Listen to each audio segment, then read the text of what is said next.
would never have been possible without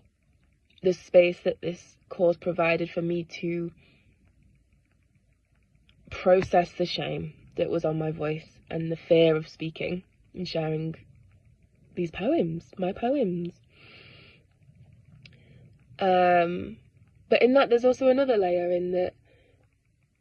I have also found my voice as a teacher, and it really made me look at all of the things, all of the experiences that I have in my bag, and all of the wisdom I hold already, that I'm carrying with me through everything I've been through my career up to this point of working in the violence against women and girls sector. And I had this idea for a good few years to start teaching and sharing what I know with the world about violence against women and girls, and how it intersects with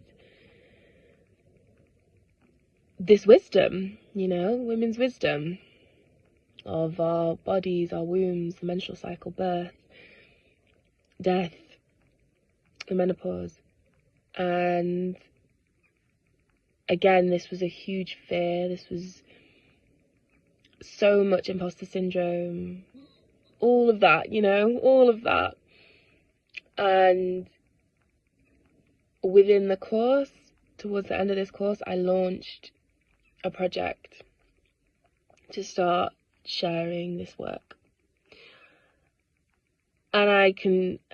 say hand on heart that it would have taken me a lot longer to get to that point of launching, I think, if I didn't have the support, but also the initiatory power of this course, that really made me look at all of those wounds and gave me the strength and the courage to alchemize them, and gave me the community around me to know that I'm not alone in the process.